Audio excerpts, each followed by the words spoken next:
ஆயத்தப்படுத்தினான். முன்னதாகவும் நான் பேசியிருக்கிறேன். அத்தியிலே தெரிந்து கொண்டு தனக்கான ஒரு வழியை பார்த்தான். நான் சொன்னேன், இதுல எனக்கு பிரியா அத்தியிலே தூக்கி போடு, நான் உனக்கு அடுத்து ஒரு உறுப்பத்தான், இதைத்தான் நீ போடணும். நீங்கள் தெரிவு செய்கிறதல்ல, தேவன் உங்களுக்கு தெரிவு செய்து தருவதை தான் தேவனுடைய விருப்பமாயிருக்கு.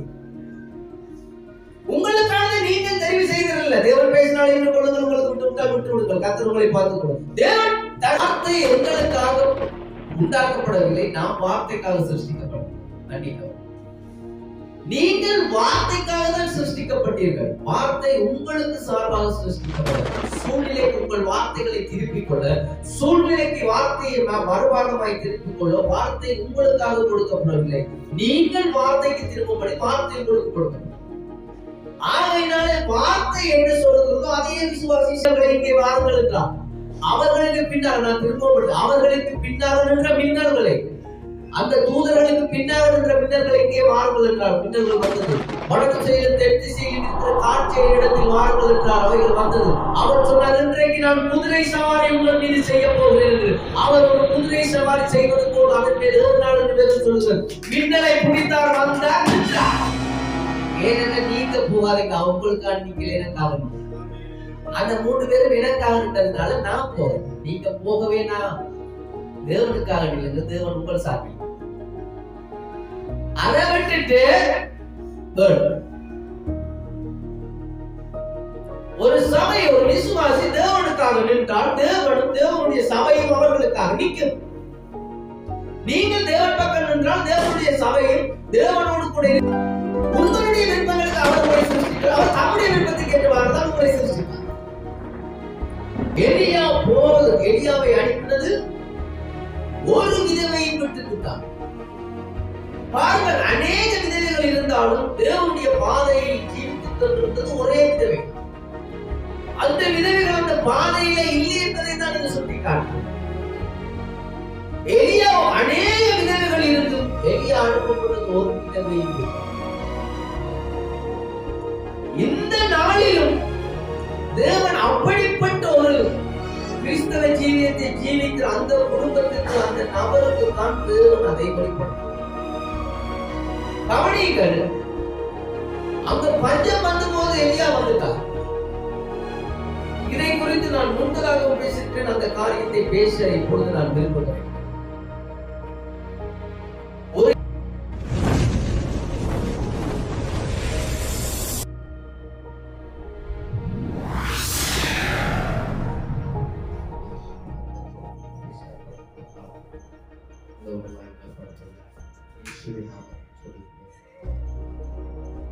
அல்லேலூயா.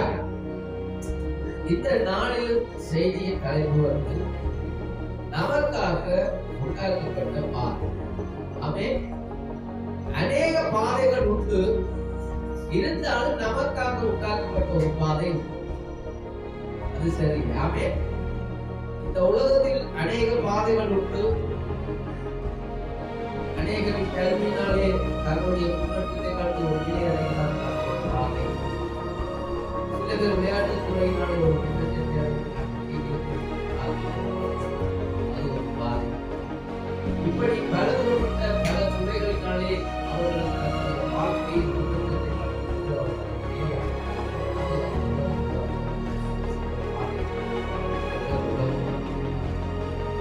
ஆனால் ஒரு கிறிஸ்தவன் அந்த பாதையோ முடிவில் மரணத்தை சந்திக்கிறது. கவனிக்கவும், பாதைகள் உண்டு, பாதைகளின் முடிவோ மரணத்தை சந்திக்கும். என்னத்தை சந்திக்கிறது? பாதைகள் உண்டு, ஆனாலும் பாதைகளின் முடிவோ மரணத்தை சந்திக்கும்.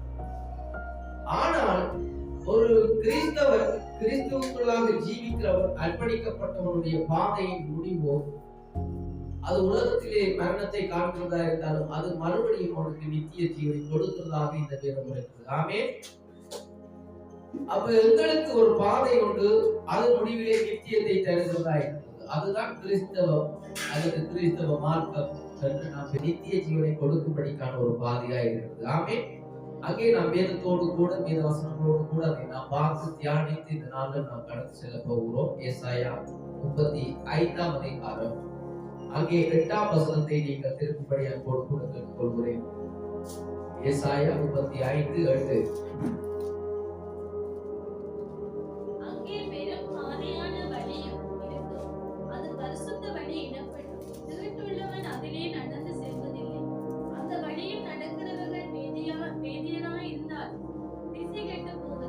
ஆமென்.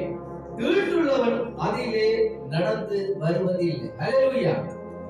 பாதை உண்டு, ஆனால் அந்த பாதையிலே தீட்டுள்ளவன் நடந்து வருவதில்லை. ஆமென். அப்ப எங்களுக்கான ஒரு பாதையை தேவன் வைத்திருக்கிறார். கவனிங்கள், நாம் அதற்கு அங்கே யாத்ராவும் 15ஆம் அதிகாரத்தில் இருந்து நாம் அப்படியே நாம் செய்திக்குள்ளாக கடந்து செல்ல போகிறோம். எல்லாரும் நாம் சென்ற பாதையை நாம் பார்க்கலாம். நீங்க வைக்கிறீர்கள்.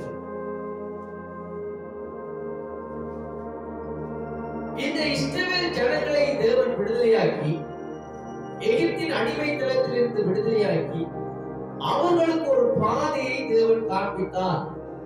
தேவன் அவர்களுக்கு ஒரு தீர்க்கதரிசியை ஏற்படுத்தி, அவர்களுக்கு ஒரு தூதனை ஏற்படுத்தி, அவர்களுக்கு அக்னி ஸ்தம்பமாகவும் பகலிலே மேக ஸ்தம்பமாகவும் இவர்கள் இரவிலே அக்னி ஸ்தம்பமாகவும் அவர்களை வழிநடத்த தேவனே அங்கு வந்தார்.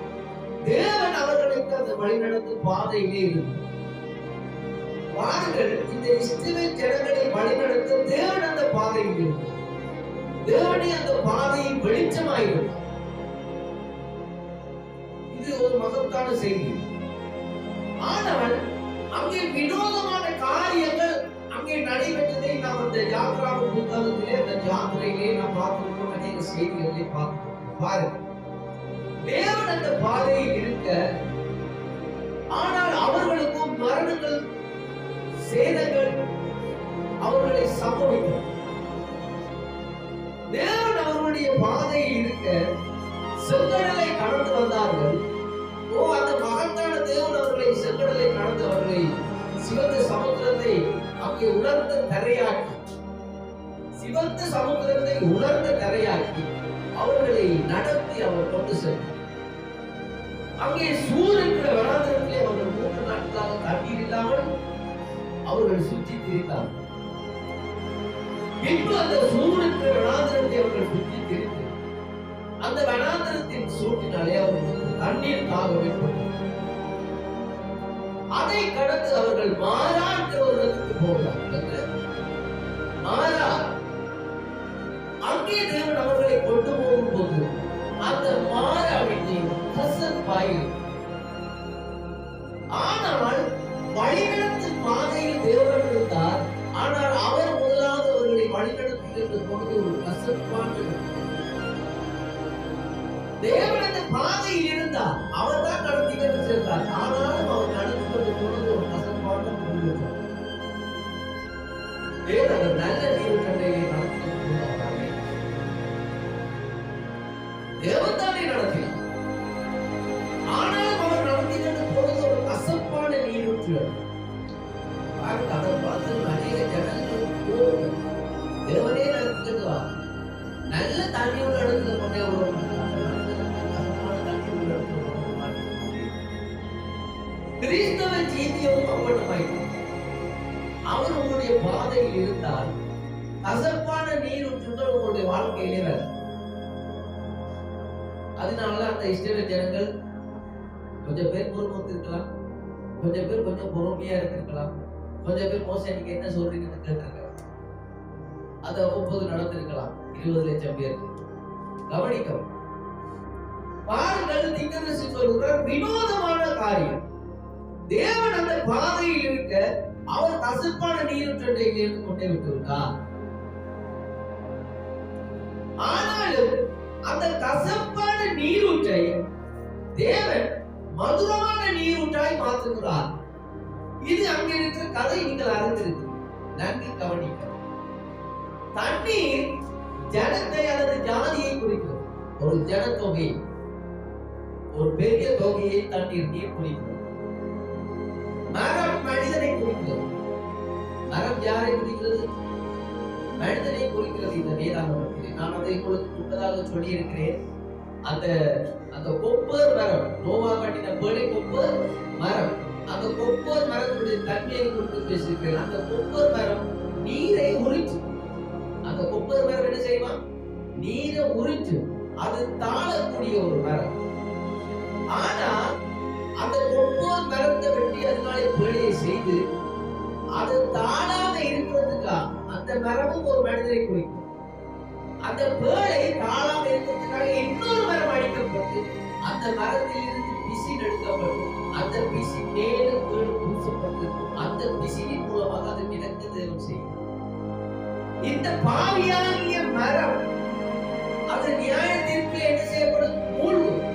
ஆனால் அந்த நியாய தீர்ப்பில் தப்பிக்கொள்ளத்தக்கதாக இன்னும் ஒரு கிறிஸ்துவின் சரீரம் அடிக்கப்பட்டு அவருடைய ரத்தம் பூசப்பட்ட அந்த ரத்தத்தினாலே நியாய தீர்ப்புக்கு நானும் நீங்கள் தப்பிக்கொள்ள அந்த மரம் அடிக்கப்பட்டு மரம் மனிதனை குறிக்கிறது. இங்கே மோசே ஒரு மரத்தை வெட்டி தேவன் சொல்லுகிறார், அந்த மரத்தை வெட்டி அதில் கிளையை தூக்கி மோசே என்ன செய்தார்? தண்ணீரை போடும்போது அது மதுரமாய் மாறும். ஆமே. கிறிஸ்து என்ன செய்யப்பட்டவர்களுக்காய் அடிக்கப்பட்டதுனாலே அந்த உங்களுக்கு இருந்த கசப்பை எல்லாம் அவர் உங்களிடத்தில் என்ன செய்கிறார்?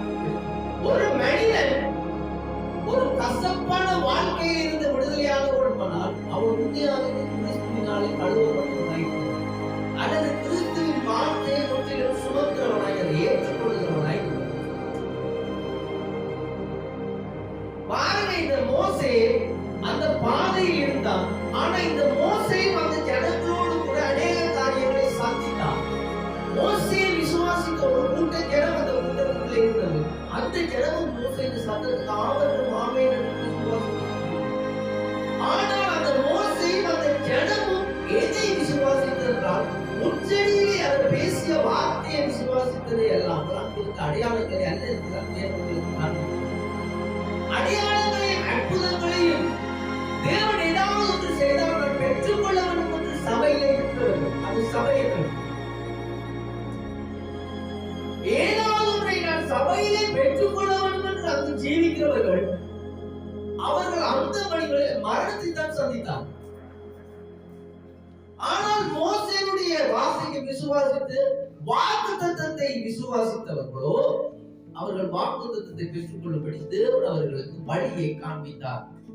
அந்த கசப்பான உபத்திரமான பாடுகளான வழியிலும் தேவன் அவர்களுக்கு மாறாக இன்னொரு புதிய வழிகளை ஏற்படுத்தி அவர்களை அங்கு கொண்டு போய் சேர்த்தார். ஆமே. இந்த காலத்திலும் ஜீவிக்கிற எங்களுடைய வாழ்க்கையிலே எங்களுடைய வழியிலே நாம் ஜீவிக்கலாம். நான் ஒரு கிறிஸ்தவன், எனக்கு ஏன் கசப்பான போற வழியிலே கசப்பு வரணும்? போற வழியிலேயே வனாந்திரம் வரணும்? போற வழியிலே தண்ணீர் இல்லாம இருக்கணும்? பாருங்க, நீங்க போற வழி அதிசயங்களை காணப்படுகிற வழி என்பதை ஒரு கிறிஸ்தவன் அறிய வேண்டியவனாயிருக்கிறான். கண் காணவும் இல்லை, காதுகள் கேட்கவும் இல்லை. இந்த பள்ளத்தாக்கிலே நீரூற்று இல்லவே இல்லை. ஆனாலும் அங்கே எலியாவுக்கு 3 வருடமும் 6 மாதங்களும் அவர் போஷித்தார். தாகத்தை என்னத்தை கொண்டு 3 வருடமும் 6 மாதமும் போஷித்தார். அவர் உண்மையாக எங்கிருந்து தாகம் வந்திருந்து அப்பத்தை கொண்டு வந்தது என்னை கேட்டால் நான் சொல்லுவேன், நான் அதை விசுவாசிக்கிறேன். அது எங்கிருந்தோ கொண்டு வந்திருப்பதை மாத்திரம் நான் விசுவாசிக்கிறேன் என்றால் நான் வார்த்தையை விசுவாசிக்கிறேன். நீங்கள் கேட்கலாம், அது எங்கிருந்து வந்தது? அது எங்கிருந்து வந்தது? அதை மட்டும் நான் விசுவாசிக்கிறேன். அதுதான் ஒரு கிறிஸ்தவனுடைய ஜீவியமாய் இருக்கிறது. தேவன் எனக்கு இதை செய்வார். இந்த கசப்பை தேவன் மதுரமாக ஒரு நாள் நவோமி சொன்னார், என்னை நவோமி என்று கூப்பிடுங்களே, கசப்பாய் இருக்கிறேன், வாழ்க்கையை வீட்டிலே கசப்பாய் போய் கவனிக்கும். என்னுடைய வாழ்க்கையிலே கசப்புகளை மாற்றுகிற ஒன்று கவனிக்கவும். அந்த மரம் நான் சொன்னேன், அந்த மரம் வெட்டப்பட்டு கண்டிப்பாக உங்களுடைய சொந்த வழியை தேவனுடைய வழியாக விரும்பாதீங்க. நீங்க ஒரு சொந்த வழியை எடுத்துட்டு இந்த வழி தேவனுடைய வழி என்பதை விரும்பாதீர்கள். வேறு ஒரு செய்தியை நீங்கள் சொன்னதை நான் முன்னதாக சொல்லியிருக்கிறேன். வார்த்தைக்காக நாங்கள் படைக்கவில்லை. வார்த்தை எங்களுக்காக உண்டாக்கப்படவில்லை, நாம் வார்த்தைக்காக சிருஷ்டிக்கப்பட்டோம். நீங்கள் வார்த்தைக்காக தான் சிருஷ்டிக்கப்பட்டீர்கள். வார்த்தை உங்களுக்கு சார்பாக சிருஷ்டிக்கப்பட்டது.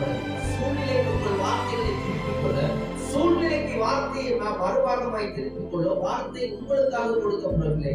நீங்கள் வார்த்தைக்கு திரும்பும்படி வார்த்தை கொடுக்கப்படும். ஆகையினாலே வார்த்தை என்ன சொல்லுகிறதோ அதையே விசுவாசி செய்யப்படும். உங்களுக்காக வார்த்தை, தேவன் வார்த்தையை உங்களுக்காகவும் எனக்காகவும் நாம் வார்த்தைக்கு கொடுக்கும். நாம வார்த்தைக்கு கீழ்ப்படிவோம். அவ்வளவேதான். அப்படி கீழ்ப்படிந்தா, ஏனென்றால் தேவன் ஒவ்வொரு வார்த்தைக்குள்ளும் அவர் அங்கே இருக்கிறார்.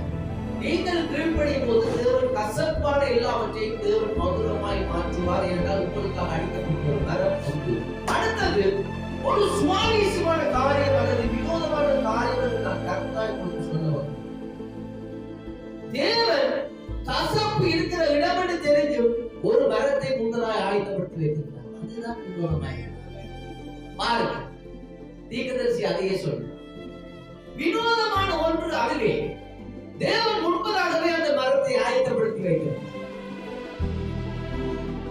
உங்களுடைய வாழ்க்கையிலே வரப்போற கசப்பை அறிந்தவர் உங்களுக்கான ஒரு வழியை கண்டிப்பாக ஆயத்தப்படுத்தி வைத்திருப்பார். கவனிங்கள், இதுதான் வினோதமான ஒன்று.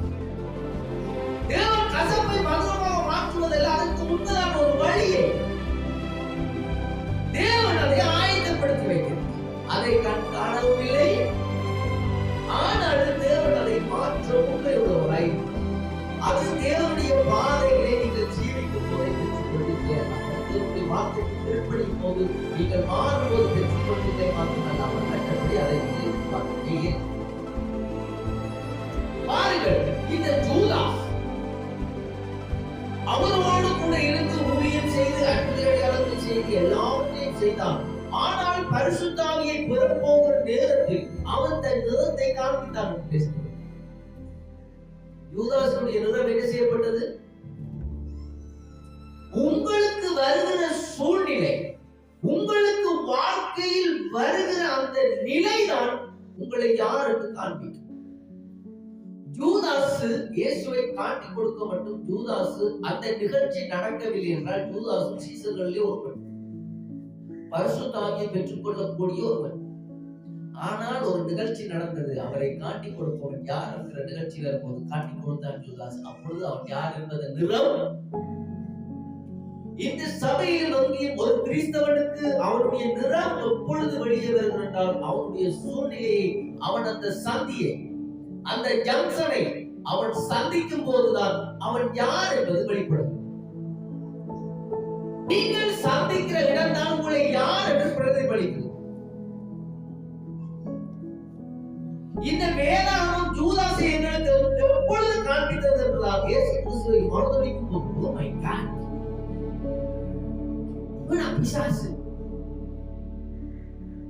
அவன் ஒரு சந்தியை சந்திக்க வேண்டியதாக இருந்தது யூதாஸ். அவன் பணத்துக்காக அவரை காட்டி கொடுக்க வேண்டிய நிலை வந்தது. அவன் அதை சந்திக்கும் போது அப்பொழுது அவனுடைய நிறம் வெளிப்பட்டது. அநேகர் சபைக்கு வரலாம், ஆனாலும் தேவனுடைய வாக்குத்தத்தத்தை பெற்றுக் கொள்வதுதான் முக்கியம். எத்தனை பேர் வார்த்தையை விசுவாசித்து ஏற்றுக்கொண்டு அதுக்கு உண்மையா ஜீவிக்கிறீங்களோ? இன்றைக்கு நான் வாட்ஸ்அப்ல ஒரு காட்டி கொண்டு போட்டிருக்கோம் தீர்க்கதரிசி. அதே இதே செய்தியில் இருந்த காட்டி நான் பேசுகிற செய்தி இருக்கு இல்லை இல்லை, மாறாக பெதஸ்தா எனப்பட்ட குளம், அந்த செய்தியிலிருந்து அதை நான் உங்களுக்கு போட்டிருக்கேன். கவனிக்கவும், ஒரு மனிதனுடைய ஆவிக்குரிய வாழ்க்கை சரியாக இருக்குமானால் அவன் கேட்டுக்கொள்வது எதுவோ அதை தேவன் அவனுக்கு கொடுக்க உண்மையுள்ளவராய். உங்களுக்கு எனக்கும் ஒரு பாதை உண்டு. அது கசப்பா இருந்தாலும் என்ன நிழல் வந்தாலும் தேவன் அங்கே எங்களுக்கான ஒரு வழியாயிருக்கு. அதுக்கு சில காரியங்களை நாம் இப்பொழுது பார்க்கிறோம். 1 ராஜாக்கள் 17 1 ராஜாக்கள்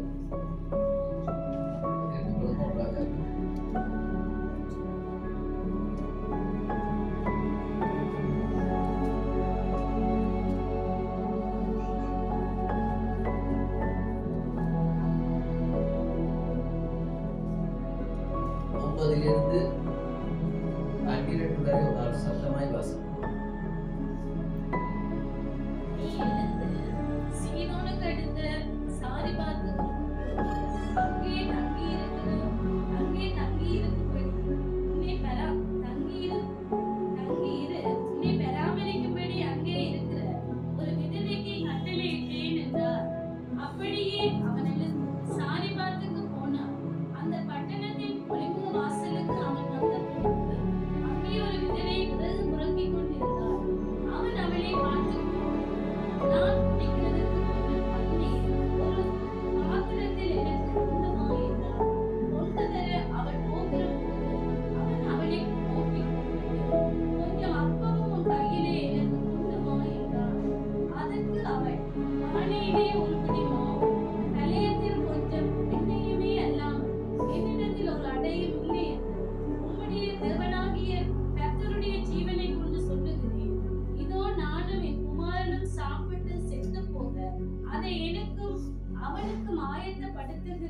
படுத்துகிறதற்கு 2 விறகு பொறுக்கிக் கொள்கிறேன் என்றார். உட்கார்ந்து கொள்ளலாம். நன்றி. கவனியுங்கள், இங்கே எலியா என்கிற ஒரு தேவ மனிதன், ஒரு தீர்க்கதரிசி அங்கே இந்த புத்தகத்திலே பேசப்படுகிறார். இதை குறித்து நாம் பல செய்திகளை பார்க்கிறோம், தியானிக்கிறோம். எலியா தேவனுடைய பாதையில் இருந்தார் என்பதை நாம் இயற்கையாக அறிந்தோம். அவர் தேவனுடைய தீர்க்கதரிசி, தேவனுடைய பாதையில் இருந்தார். அப்படியே தேவனுடைய பாதையில் இருந்து எடுத்துக் கொள்ளப்பட்டார் என்பதை நாம் அறிகிறோம். இங்கே ஒரு பஞ்சம் வந்தது. அப்பொழுது தேவன் எலியாவை போஷிக்கும்படிக்கு ஒரு ஆயத்த மனிதன் ஒரு இடத்துக்கு நீ போ என்று சொல்லி அவரை அனுப்பும் போது அங்கே ஒரு ஸ்திரீ பொறுத்தார். தானும் தன்னுடைய குமாரனும் கடைசியாக மிஞ்சி இருக்கிற இந்த எண்ணெயிலும் கொஞ்சம் பொடி மாவிலும் ஒரு அடையை, ஒரு அப்பத்தை அல்லது ரொட்டியை சுட்டு நிம்மதியாக சாப்பிட்டு நாம் செத்து போவோம். கவனி, இதை குறித்து நான் முன்பதாக பேசியிருக்கிறேன். அந்த உறவுகள் சிலுவைக்கு அடையாளம், அந்த அப்பம் வார்த்தைக்கு அடையாளம், எண்ணெய் பரிசுத்த ஆவிக்கு அடையாளம் என்று சொல்லி நாம் முன்பதாக பார்க்கிறோம். இப்பொழுது கவனியுங்கள், நன்றாக தியானியுங்கள். எலியா தேவனுடைய வார்த்தையை ஜீவித்தாரா? அவர் ஜீவிப்பார். ஒரு தீர்க்கதரிசி அவருடைய பாதையில், அந்த ஸ்திரீ தேவனுடைய பாதையில்.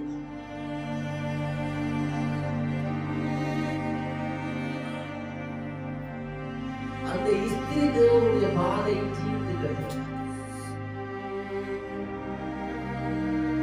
அந்த ஸ்திரீ தேவனுடைய, அந்த விதவை ஸ்திரீ தேவனுடைய பாதையில் ஜீவித்துக் கொண்டிருந்தார். ஒரு கசப்பான வேளை வந்தது. இஸ்ரவேல் ஜனங்களுக்கு ஒரு கசப்பான வேளை வந்தது போல அந்த விதவை வீட்டுக்கு ஒரு கசப்பான காலம், கசப்பான நேரம், கசப்பான ஒரு டைம் வந்தது. பஞ்சம் ஒண்ணுமே இல்லை. கொஞ்சம் கொஞ்சம் கொஞ்சமா இருந்ததை சாப்பிட்டு சாப்பிட்டு இப்ப உதவியற்ற நிலை, இருக்கிறதை சாப்பிட்டு சந்தோஷமாக மறிப்போம். இயேசு அந்த ஸ்திரியை குறித்து அவர் பூமியிலே ஜீவிக்கும் போது பேசினார். எலியா போகும்போது அநேக விதவைகள் இருந்தார்கள் அந்த இடத்தில். சாரிவார், அநேக விதவைகள் இருந்தார்கள். ஆனாலும் எலியாவை அனுப்பினது ஒரு விதவையை பெற்றிருந்தார். பாருங்கள், அநேக விதவைகள் இருந்தாலும் தேவனுடைய பாதையில் ஜீவித்துக் கொண்டிருந்தது ஒரே விதவை. அந்த விதவைகள் அந்த பாதையில இல்லை என்பதை தான் இது சுட்டி காட்டுகிறது. எலியா அநேக விதவைகள் இருந்தும் எலியா அனுப்பப்பட்டது ஒரு விதவை. இந்த நாளிலும் தேவன் அப்படிப்பட்ட ஒரு கிறிஸ்தவ ஜீவியத்தை ஜீவிக்கிற அந்த குடும்பத்திற்கு, அந்த நபருக்கு தான் தேவன் அதை படிப்பார். கவனியுங்கள், அங்க பஞ்சம் வந்த போது எலியா வந்துட்டார். இதை குறித்து நான் முன்பதாக பேசினேன். அந்த காரியத்தை பேச இப்பொழுது நான் விரும்புகிறேன். ஒரு இருண்ட காலத்திலே தேவன் ஒரு தீர்க்கதரிசியை அனுப்பினார். எசபேல் என்கிற மார்க்கம் இருண்ட காலம். அப்பொழுது தேவன் ஒரு தீர்க்கதரிசியை அனுப்பினார். இப்பொழுது ஒரு இருண்ட காலமாய் இருக்கிறது, பஞ்ச காலம். வார்த்தைக்கு பஞ்ச காலமான கொலை இது. தேவன் இருண்ட காலத்தில் எப்பொழுதும் எனக்கும் நாம் உயிரோடு இருக்கும் போதே நாம் அதை அறிந்திருக்கிறோம். தீர்க்கதரிசியை அனுப்பினார். தேவன் அந்த குடும்பத்திலே அந்த பஞ்சம் அந்த தேசத்தில் இருக்க மட்டும் அந்த வீட்டிலே பானையிலே மாவும் கலசத்திலே நீர் பற்றாதபடி நிறைவை அந்த வீட்டிலே வைத்தார். இன்றைக்கும் இந்த காலத்திலே கர்த்தருடைய வார்த்தையை, கர்த்தருடைய தீர்க்கதரிசியை ஏற்றுக்கொண்ட உங்களுடைய சபைகளிலும் உங்களுடைய வீடுகளிலும் உங்களுக்குள்ளும் தேவன் நிறைவான ஆசீர்வாதத்தை அவர் கொடுத்துக் கொண்டே இருக்கிறார். இந்த பஞ்ச காலத்திலும் கர்த்தர் உங்களையும் என்னையும் போஷிக்கிறார் அவருடைய வார்த்தையினாலே என்றார். நாம் அன்றைக்கு அந்த எலியா தீர்க்கதரிசியை அந்த ஸ்திரியை ஏற்றுக்கொண்டது போல இன்றைக்கு சபையாகிய நாங்களும் ஒரு தீர்க்கதரிசியை ஏற்றுக்கொண்டது. அதனாலே அந்த வார்த்தை வார்த்தை உங்களுக்கு எனக்கு வெளிப்படும் நல்லது என்று முதலாக பேசினார். இப்பொழுது அந்த ஸ்திரீ பாதையில் இருக்கிறார்.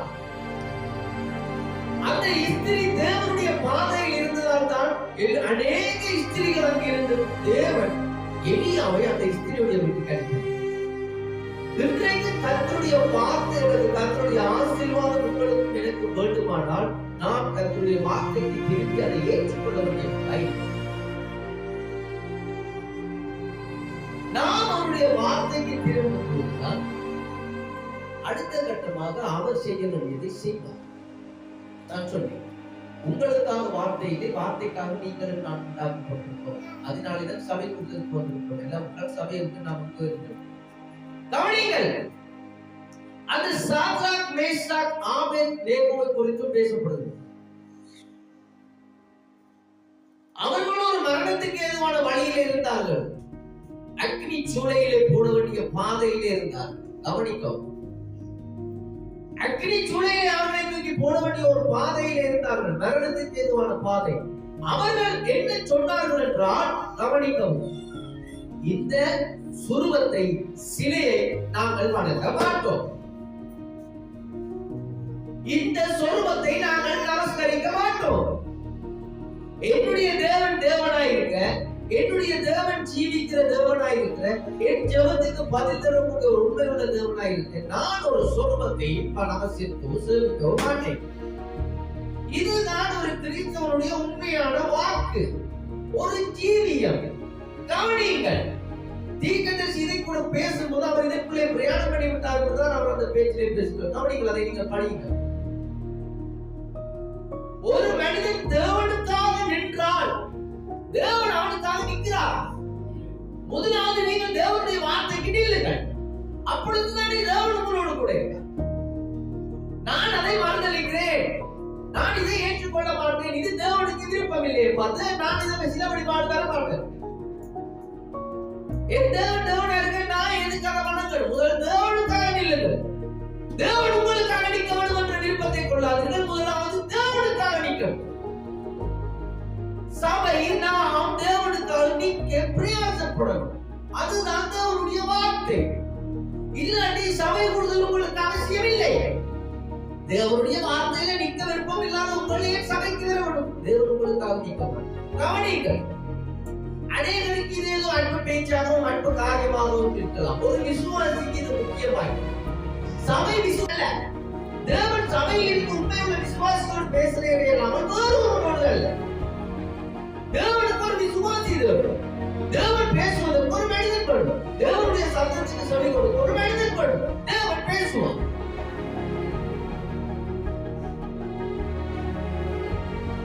அவ்வளவுதான். பாருங்க, தீர்க்கதரிசி எவ்வளவாய் சொல்லுகிறார். ஒரு மனிதன் தேவனுக்காக நிற்க பரலோகம் எப்படி கொந்தளித்தது என்பதை அவர் பேசுகிறார்.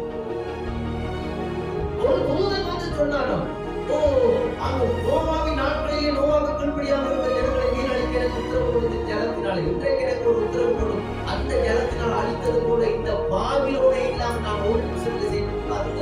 ஒரு அன்பு இல்லை, நீ ஒரு நல்ல தூதன், நீ போய் நீரோடு தீர்க்கதரிசி அதுக்குள்ளே போயிட்டாரு தானே. நீர் ஒரு அருமையான தூதன், நீர் போய் இன்னொரு தூதனை வந்து சொன்னாராம், ஆண்டவரே எனக்கு ஒரு அனுமதி தான். இப்பொழுது அந்த தூதனுடைய பேரு பதில் ஆட் பண்ணப்பட்டோ அந்த தூதனுடைய பேரை நான் பார்த்தேன். அவர் அதை சொல்லுகிறார். அவர் அதுக்குள்ளே போய்விட்டார். அந்த தூதனை வந்து கேட்டார். சொல்றீங்களே, பாருங்கள், அவர் எழுந்ததை நான் கண்டேன். அவர் 2 ஸ்டெப் வைக்கிறதை நான் கண்டேன். அவர்களுக்கு பின்னால் அந்த தூதர்களுக்கு பின்னால் இருக்கிற மின்னல்களை இங்கே வாருங்கள் என்றார். அவர்களுக்கு பின்னால் நான் திரும்ப அவர்களுக்கு பின்னால் நின்ற மின்னல்களை, அந்த தூதர்களுக்கு பின்னால் நின்ற மின்னல்களை இங்கே வாருங்கள் என்றார். மின்னல்கள் வந்தது. வடக்கு செயலும் தெற்கு செயலும் இருக்கிற காட்சியை இடத்தில் வாருங்கள் என்றார். அவைகள் வந்தது. அவர் சொன்னார், இன்றைக்கு நான் குதிரை சவாரி உங்கள் மீது செய்ய போகிறேன் என்று. அவர் ஒரு குதிரை சவாரி செய்வது போல் அதன் மேல் 7 நாள் என்று சொல்லுங்கள். மின்னலை பிடித்தார், வந்தார், நின்றார். ஏனென்ன நீங்க போகாதீங்க, அவங்களுக்காக நீங்கள் இருந்தால் அந்த 3 பேரும் எனக்காக இருந்ததுனால நான் போவேன். நீங்க போகவே நான் தேவனுக்காக தேவனுக்கு சாப்பிட்டு அதை விட்டுட்டு ஒரு சபை, ஒரு விசுவாசி தேவனுக்காக நின்றால் தேவனும் தேவனுடைய சபையும் அவர்களுக்காக நிற்கும். நீங்கள் தேவன் பக்கம் நின்றால் தேவனுடைய சபையும் தேவனோடு கூட இருக்கிறவர்கள் உங்கள் சார்பாய் நிற்பார்கள். ஏன் தேவனே வருகிறார்கள். இது கர்த்தருடைய வார்த்தை. இதை நீங்கள் ஆம் என்றும் ஆமென் என்றும் விசுவாசித்தால் அன்றைக்கு வந்தவர் இன்றைக்கு வருவார். ஆமென். அன்றைக்கு வந்தவர் இன்றைக்கும் வருவார். அதை விட்டுட்டு வேறொரு காரியமாய் நீங்கள் தியானிக்க கூடாது. அன்றைக்கு வந்தவர் அன்றைக்கு ஆனாம் தனக்கான ஒன்றை ஆயத்தப்படுத்தினார். முன்னதாக நான் பேசியிருக்கிறேன். அத்தியிலே தரித்து கொண்டு தனக்கான ஒரு வழியை பார்த்தான். நான் சொன்ன இதுல எனக்கு தெரியாது. அத்தியிலே தூக்கி போடு, நான் உனக்கு அடுத்து ஒரு உடுப்பத்தான், இதைத்தான் நீ போடும். நீங்கள் தெரிவு செய்கிறதல்ல, தேவன் உங்களுக்கு தெரிவு செய்து தருவதை தான் தேவனுடைய விருப்பமாயிருக்கு. உங்களுக்கானதை நீங்கள் தெரிவு செய்கிறதில்ல. தேவன் பேசினால் என்ன கொள்ளுங்கள், உங்களுக்கு விட்டு விடுங்கள், கர்த்தர் உங்களை பார்த்துக் கொள்ளும். தேவன் தருகிறதை நீங்கள் ஏற்றுக்கொள்ளுங்கள். உங்களுடைய விருப்பத்துக்கு தேவன் ஈடுபாடவில்லை. ஆதாமுடைய விருப்பத்துக்கு தேவன் ஈடுபடவில்லை. நீ ஒரு இலையை தெரிவு செய்தால் அது எனக்கு விருப்பம் இல்லை, நான் உனக்கு தோல்தான் தருவேன். உன்னுடைய விருப்பங்களுக்கு ஏற்றவாறு அவர் செயல்படவில்லை. அவர் தம்முடைய விருப்பங்களை நிறைவேற்றவே உங்களை படைத்தார். உங்களுடைய விருப்பங்களுக்கு அவர் உங்களை சிருஷ்டித்தார். அவர் தம்முடைய விருப்பத்துக்கு ஏற்றவாறு தான் உங்களை சிருஷ்டித்தார். அதனாலே தேவனுடைய வார்த்தைக்கு நீங்கள் திரும்பவும் தேவன் உங்களுக்கு காரணம் திரும்ப மாட்டார். தேவனுடைய சபையை திரும்பார். ஒரு விசுவாசி திரும்ப மாட்டார். வேண்டுமென்றால் நீங்கள் போகும் அவர்கள் அதை ஏற்றுக்கொள்ளாத பட்சத்தில் நீங்கள் விட்டுவிடும். அதுதான் வேறு வழி. தேவன் விட்டால் நான் விடுவேன். அன்றைக்கு சாத்ராக் மேசன் என்று அடியவர்களுக்கு மரணம் தான். தேவன் திரும்ப மாட்டார். அந்த பெரிய பரலோகத்தில் ஆர்ப்பாட்டம் நடந்திருக்கார். ஒரு கிறிஸ்தவனுக்கு உண்மையில ஜீவியத்தை ஜீவனுக்காக பரலோகம் அவர்களுக்காக கிடைக்கும். ஒரு சேனையை உங்களுக்காக கிடைக்கும். அதனாலேதான் எலிசா ஆண்டவரே கண்ணை திறந்து விடணும். அது மட்டும் அவனுக்கு அந்த தூத சேனையை தெரியாது. அவன் பயத்துல இருந்தான். கேஆசியுடைய கண்களை ஆண்டவரே திறந்த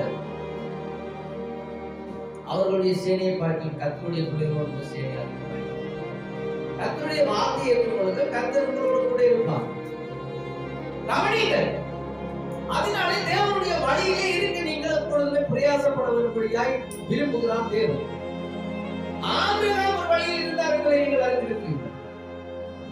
ஈசாக்கை பலி கொடுக்கும்படி ஆபிரகாம் அந்த பாதை கவனி, அதை நீங்கள் அறிந்திருக்கிறீர்கள். பல செய்திகளை நீங்கள் விசுவாசம். ஆபிரகாமுக்கான ஒன்றை தேவன் கொடுத்ததாய் ஆயிற்று. நன்றாக விசுவாசித்தவன் தேவன் உங்களுக்கான ஒன்றை நிச்சயமாயிற்று. இதை நீங்கள் விசுவாசம் வழியிலே நீங்கள் பயன் செய்யும் ஒவ்வொரு இடத்திலும் மாறாக நீரை மதுரமாக ஒரு மரத்தை ஆயத்தம் செய்தார். அந்த கண்மலையில் இருந்து நீரூற்றை வர ஒன்றை ஆயத்தம் செய்தார். அங்கே சுகத்துக்காக ஒரு வெண்கலை சர்ப்பத்தை அவர் ஆயத்தம் வைத்திருக்கிறார். தேவன் ஒரு வழியை உடையவராய், அந்த வழியிலே ஒரு கிறிஸ்தவனுடைய, அதனாலே தேவனுடைய பாதையை கண்டுகொள்ளும். அவர் இந்த வழியை தான் கிரியை செய்கிறார். அந்த வழிக்கு உங்கள் வழியை தேவன் தர வேண்டும். உங்கள் வழிக்கு ஒரு விசுவாசி சபை தன்னுடைய வார்த்தைகள் எதுவுமே வராது. அப்படி வரவர்கள் அது உங்களுடைய பாதையில் இருக்கிறது. உங்கள் பாதையில் தவறான பாதையை அது வந்தால் அது தேவனுக்கு பிரியப்படும். ஆகையினாலே கர்த்தருடைய வார்த்தைக்கு கர்த்தருடைய சத்தத்திற்கு சபையானது அவருடைய வார்த்தைக்கு கொடுத்து அவருடைய வழியில் நடக்க நீங்கள் என்ன செய்யணுமா? அதனாலே தேவனுடைய வார்த்தை என்ன சொல்கிறது? முதலாவது தேவனுடைய ராஜ்யத்தையும் அதுக்கு பிறகு நடப்பார். தேவனுடைய ராஜ்யத்தையும் கொடுக்கப்படும் கூட கொடுக்கப்படும் கொடுக்கப்படும்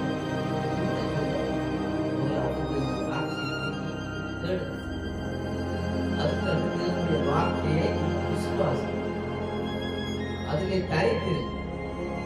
அப்பொழுது தேவன் செய்வார். அல்லாவிட்டால் அவனுடைய தேவன் வாக்காளை வழங்கும். தேவனை விசுவாசித்து தேவன் செய்யவில்லை என்றால் நீங்கள் போய் ஒரு வாக்காளையை வழங்குகிறார். தேவன் நீங்க விசுவாசித்து தேவனோட போராடி யாக்கோபுக்குள்ள ஜெயம் கொடுங்க. தேவன் போராடினா ஜெயம் சொன்னது இந்த பைபிள் தெரியுமா? போராடினா அவர் வருவார். அவர் அந்த கேட்டுக்கு விட்டுட்டு போறது இந்த பைபிள் இல்லை. அப்படி நீங்க இங்கேருந்து நீங்க போனீங்கன்னா நீங்க வந்து சரியான முறையில் நீங்க சொன்ன மாதிரி நீங்கள் சரியான முறையிலே அவரை காண. ஒருவன் அவரை சரியான முறையிலே பரிசுத்தாவியை பெற்றுக்கொள்ள வேண்டும் அல்லது அந்த அனுபவத்தை பெற்றுக்கொள்ள வேண்டும். அவனுடைய வாழ்க்கையிலே தவறான காரியங்களை அவர் செய்கிறான். பரிசுத்தாவியை அவன் சரியான முறையில் எப்பொழுது காண்கிறான் அவன் வாழ்க்கை மாறுகிறது. அது மட்டும் அவன் அந்த அனுபவத்தை பெற்றுக்கொள்ளாமல் அவன் அநேக காரியங்களை பேசலாம். ஆனாலும் அவனுடைய பரிசுத்தாவின் அனுபவத்தை பெற்றுக்கொண்ட போது அவனுடைய வாழ்க்கை பேச்சு மாறும் அல்லது அந்த பெற்றுக்கொண்ட அனுபவம் அவனுக்கு சாட்சியை கொண்டு வரும். இப்படித்தான் பரிசுத்தாவியை பெற்றுக்கொள்வது அது ஒவ்வொரு மனிதனும் தனிப்பட்ட வாழ்க்கை. பவுலை அவர் சந்தித்தது வேறு விதமாக, மோசேயை சந்தித்தது வேறு விதமாக, யோனாவை சந்தித்தது வேறு விதமாக, சீசர்களை சந்தித்தது வேறு விதமாக, உங்களை நீங்கள் சந்திக்கிறது ஒவ்வொரு விதமாக. அவர் சொல்லவில்லை இந்த விதமாக நான் வந்து சந்திக்கிறேன். அவர் ஒரு மனிதனை சந்திக்கிற விதங்கள் ஒரு வழிகள். ஆனாலும் அவருடைய வழியை கண்டு ஆமென். அந்த வழியிலே நாம் பிரயாணம் பண்ணுவோம். கர்த்தர்களை ஆசீர்வதிப்பார். ஆமென் ஆமென். நாம் யாவரும் தலையை தாழ்த்துவோம்.